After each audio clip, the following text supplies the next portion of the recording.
So friends, let's continue forward. हम लोग energy को पढ़ रहे थे। एनर्जी के डिफरेंट फॉर्म्स में से हमने एनर्जी यानी क्या था, capacity of body to do work. बराबर है। अब वर्क करने की capacity is due to different factors. एक तो हमने देखा था by virtue of motion, and there we introduce kinetic energy. First we introduce kinetic energy. Kinetic energy was the capacity of body to do work by virtue of its motion. ये पहली energy हमने introduce की थी, बराबर है। फिर दूसरी हमने इंट्रोड्यूस की potential energy by virtue of position in some force field, and इसमें हमने स्टडी किया ग्रेविटेशन पोटेंशियल एनर्जी को। दूसरे हमने नहीं लिया, पर दूसरी एनर्जीज में electric potential energy, magnetic potential energy, that was all due to position in some force field. कोई एक फील्ड लेते हैं, उसके अंदर ग्रेविटेशन फील्ड में gravitation potential energy, electric field में electric potential energy, so on. फिर बेस्ड ऑन कॉन्फ़िगरेशन हमने लिया elastic potential energy, elastic spring के केस में, बराबर है। ये पोटेंशियल एनर्जी के बारे में हमने स्टडी किया। फिर थर्ड हमने लिया मैकेनिकल एनर्जी, तीसरा फॉर्म हमने लिया mechanical energy, and mechanical energy is nothing but sum of kinetic energy and potential energy, that's called mechanical energy. Okay, ये तीन फॉर्म ऑफ एनर्जी हमने ले लिए, kinetic energy, potential energy, mechanical energy. क्या यही तीन फॉर्म है? नहीं, these are the three forms connected to mechanics portion. हम लोग यहाँ पे मैकेनिक्स पढ़ रहे हैं, मैकेनिक्स से कनेक्टेड तीन एनर्जी हमने ले ली। क्या दूसरे फॉर्म्स नहीं होते एनर्जी के? हाँ, है ना। There are different forms of energy. चलो हम दूसरे फॉर्म्स शॉर्ट में डिस्कस कर लेते हैं। इसके अलावा जो ज्यादा इंपॉर्टेंट फॉर्म है वो है हीट एनर्जी। हीट एनर्जी यानी क्या? तो heat energy is given as the energy connected to random motion of the particles of the body. कोई भी बॉडी है, कोई भी ऑब्जेक्ट है, कोई भी सब्सटेंस है, उसके पार्टिकल्स जो हैं उनके रैंडम एनर्जी का कनेक्टेड हीट एनर्जी होता है। तो अगर हीट एनर्जी ज्यादा तो रैंडमनेस ज्यादा, हीट एनर्जी कम तो रैंडमनेस कम। एग्जाम्पल क्या बोलेंगे? तो if we heat a gas the molecular motion increase, random motion of molecule increase. If we heat the gas random motion of molecules increases. इसलिए gas में random motion is because of heat energy plus by. तो जितना heat energy ज्यादा उतना randomness ज्यादा। Solid में particles का movement बहुत कम होता है, randomness of particles is very less, and therefore solid में हीट एनर्जी का कंटेंट इज लेस, लिक्विड में मीडियोकर, बराबर। तो heat energy connected to randomness of the particles. कैसे पता लगा? तो सब्सटेंस को हीट किया, उसके पार्टिकल्स का रैंडम मोशन बढ़ा, तो सीधा बोलते हैं हीट एनर्जी सप्लाई किया तो रैंडमनेस बढ़ा। तो heat energy is considered to be connected with randomness of the particles of the body. Okay, ज्यादा डिटेल पढ़ने वाले हम लोग बाद में चैप्टर नंबर 11 में पढ़ेंगे इसको ज्यादा डिटेल में, 11-12 में। ओके, फिर आता है नेक्स्ट। इसके बाद जो हमें डिस्कस करना है वो इंटरनल एनर्जी। इंटरनल एनर्जी ना, इंटरनल एनर्जी यानी क्या? तो we know that a body और a substance is made of particles. Particles कौन है? Maybe molecules, maybe atoms, maybe ions, कोई भी पार्टिकल हो सकते हैं, बराबर। इनके रैंडमनेस के साथ कनेक्टेड हीट एनर्जी। अब इन पार्टिकल्स की बात करें तो they have their individual motion, the particles have individual motion. तो मोशन कैसे? तीन टाइप के, एक तो linear motion along a straight line, दूसरा rotational motion about an axis, and तीसरा वाइब्रेशनल मोशन। ये तीन टाइप के मोशन पार्टिकल्स कर सकते हैं।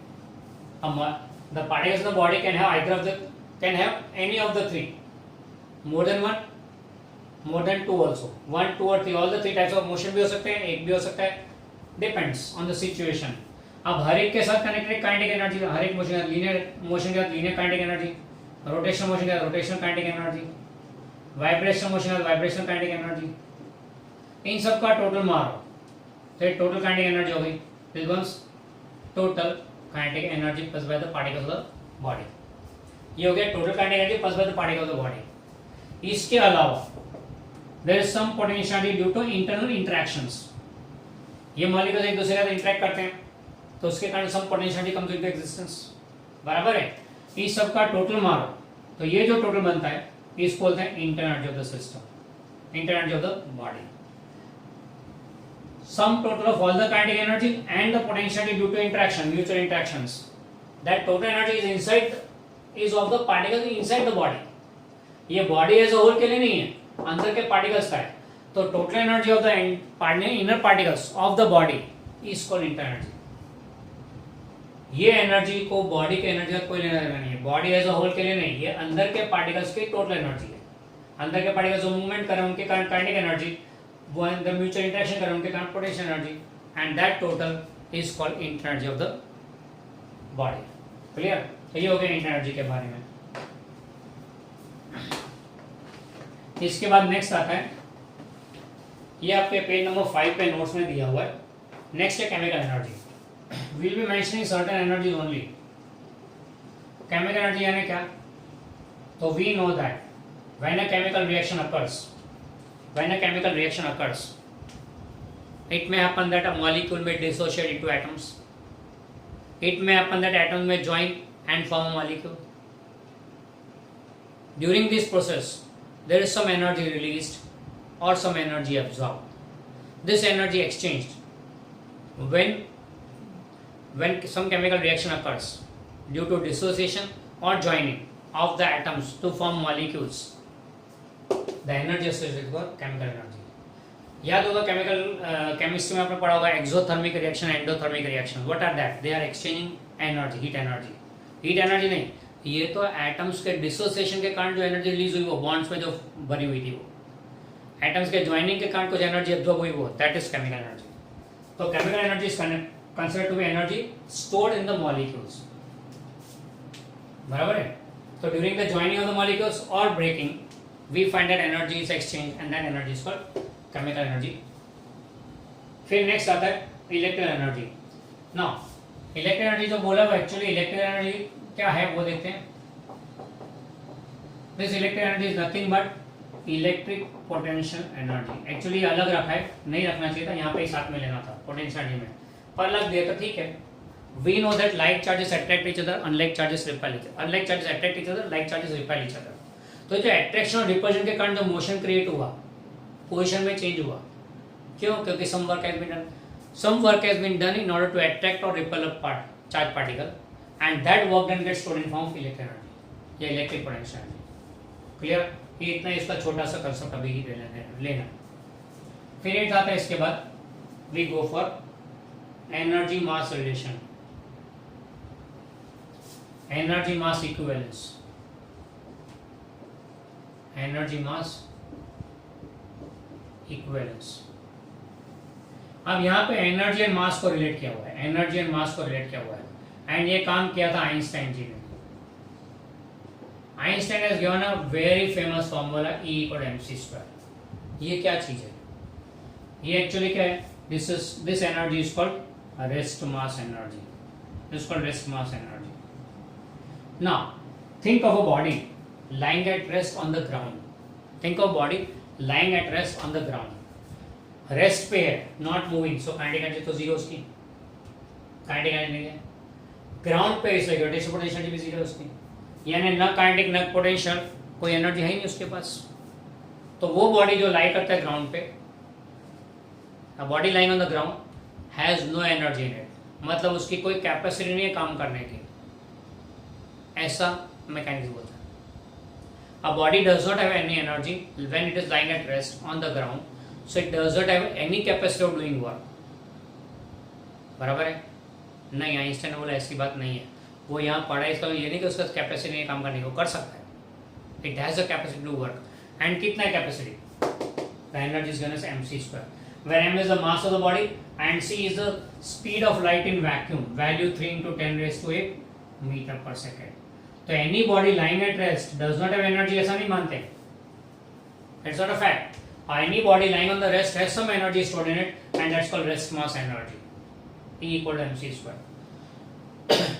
आइंस्टाइन ने इक्वेशन बनाया, बहुत धांसू इक्वेशन है, आप खुद भी जान के सरप्राइज होंगे कि how much powerful this equation is.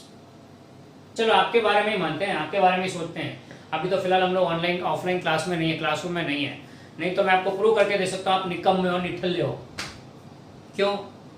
You are sitting on a bench listening to your teacher, classroom ground floor पे, आप ग्राउंड फ्लोर पे हो, बैठे हो खाली और सुन रहे हो टीचर को। बैठे हो खाली मतलब काइनेटिक एनर्जी जीरो, ग्राउंड पे हो पोटेंशियल जीरो, यानी आप में एनर्जी तो है नहीं, टोटल एनर्जी जीरो। आप में एनर्जी नहीं है मतलब क्या हुआ? You have no capacity of doing work, आपकी कोई ताकत ही नहीं है काम करने की, निठल्ले निकब में सारे के सारे क्लास में बैठे हो, कुछ नहीं कर सकते।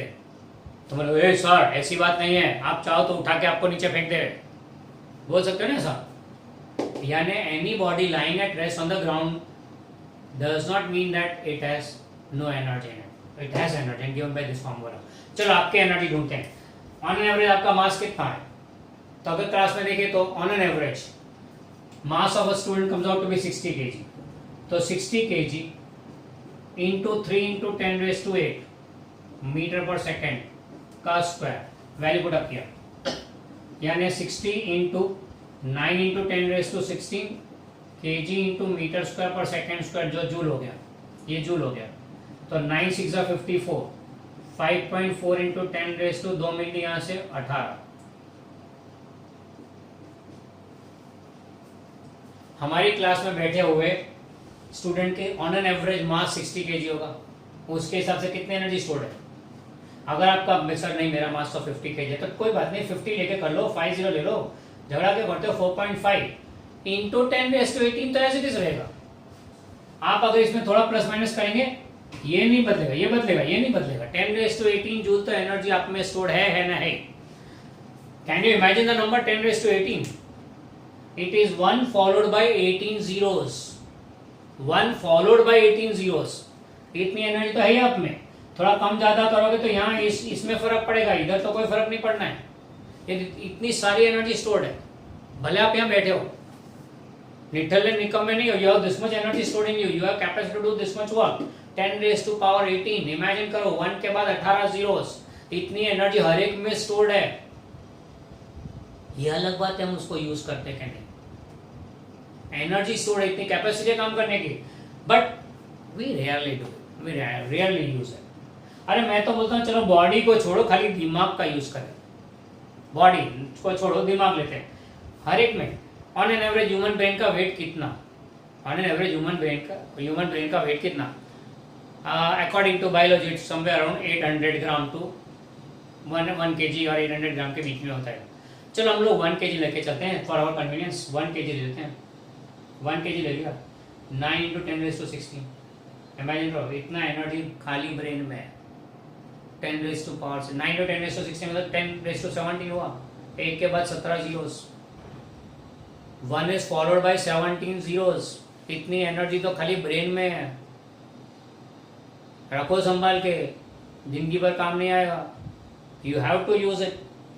इतनी भरी हुई है, तो फिर कैसे बोल सकते हो कि मैं मेहनत नहीं कर सकता। इतनी एनर्जी तुम्हारी बॉडी में भरी है, 10⁻17 जूल तो दिमाग में भरी हुई है, तो वापरो ने। मैंने पहले ही बोला था एनर्जी मतलब क्या, capacity of doing work. Work करे ना करे अलग बात है, कैपेसिटी है इतनी, करे ना करे अलग बात है। ये एनर्जी मास इक्विवेलेंस जो आइंस्टाइन ने दिया, बहुत पावरफुल फॉर्मूला है। आपको अपनी एनर्जी के बारे में उसने एहसास करा दिया कि इतनी एनर्जी आप में है, इतनी एनर्जी आपके, इतनी कैपेसिटी है काम करने की, वर्क करने की। अगर 4 दिन कंटिन्यूस बैठ जाओ ना 24-24 घंटे, तो भी तुम्हारी बॉडी में हार्डली 1-2 किलो का फर्क पड़ेगा। 10⁻18 तो ऐसे रहेगा, कोई तुम्हारी एनर्जी खत्म है। हूँ तो लेवा ही जाओ, मेरे को तो मेरी तो हालत बिगड़ जाए, इतना सारा पढ़ू तो कुछ नहीं बिगड़ता है। 10⁻18 ऐसे यहाँ पे 1-2 कम या ज्यादा करो, कोई फर्क नहीं पड़ने वाला है। बैठे बैठे मास बढ़ा रहे हो, एनर्जी बढ़ रही है, पर वापरते तो हो नहीं, यूज नहीं करोगे तो एनर्जी बढ़ेगी ना, फिर तो मास बढ़ेगा ही ना, पड़े रहोगे तो। ये सब कैसे, यानी this gives you an idea how much energy is stored in every body even though it is lying at rest. इससे इसको देख के कुछ सोचो, कुछ समझो। स्वामी विवेकानंद जी का वर्डिंग याद रखो, याद करो, awake arise and start moving, the world is yours, there is no limit to the world. जितना खींच सकते हो खींचो, एनर्जी बहुत है। 10⁻18 जूल बराबर है एनर्जी मास इक्विवेलेंस का फॉर्मूला आइंस्टाइन जी ने दिया था। इसके बाद हम एक और डिस्कस करने, that is 9th will be nuclear energy. Nuclear energy के बारे में बात करें तो न्यूक्लियर एनर्जी यानी क्या है, तो in the nucleus there are protons and neutrons, बराबर है। प्रोटॉन्स पॉजिटिव चार्ज एक दूसरे को रिपेल करते हैं, न्यूट्रॉन न्यूट्रल चार्ज है, ये सारे बाउंड है न्यूक्लियस में। Nucleus is considered to be very very tough particle, nucleus considered to be very very tough. इसको तोड़ना मुमकिन ही मुश्किल ही नहीं, नामुमकिन है। क्यों?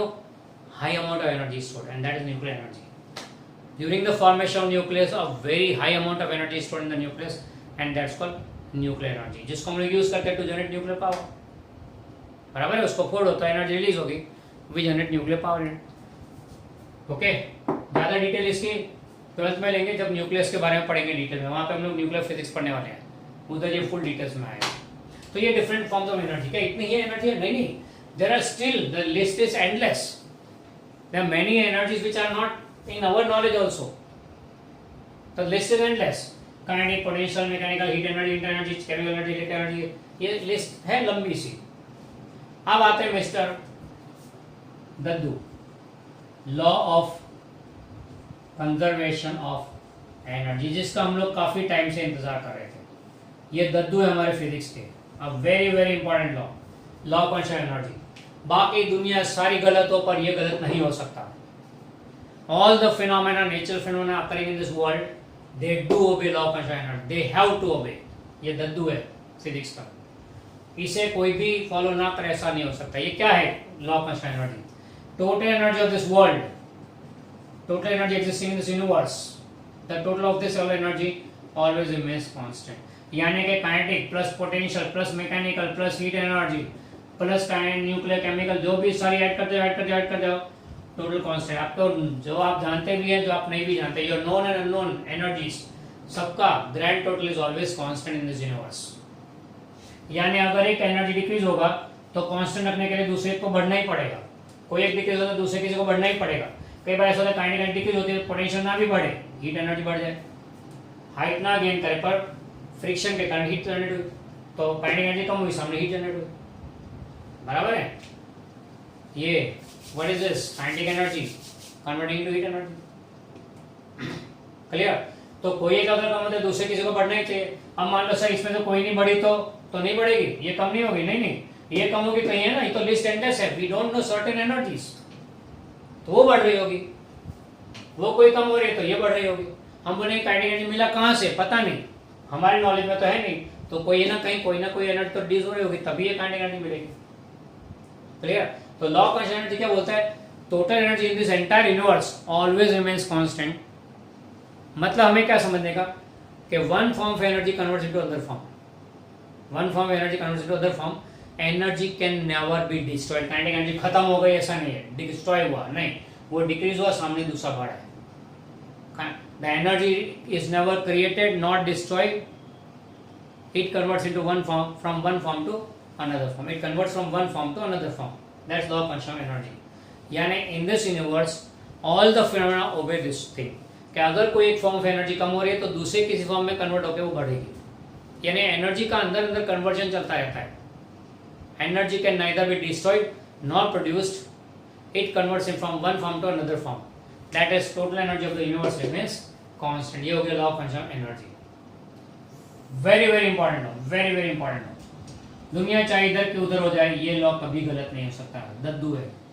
एंड इसके बाद नंबर आता है लॉ ऑफ मोशन मोमेंटम का, जो हमने चैप्टर नंबर 5 में पढ़ लिया. Okay, these are two fundamental laws of this universe. Okay, तो यहाँ पे एनर्जी के बारे में डिस्कशन खत्म हुआ. Go through that portion. फिर हम चलेंगे इसके बाद अगले लेक्चर में to the third part of this chapter, power.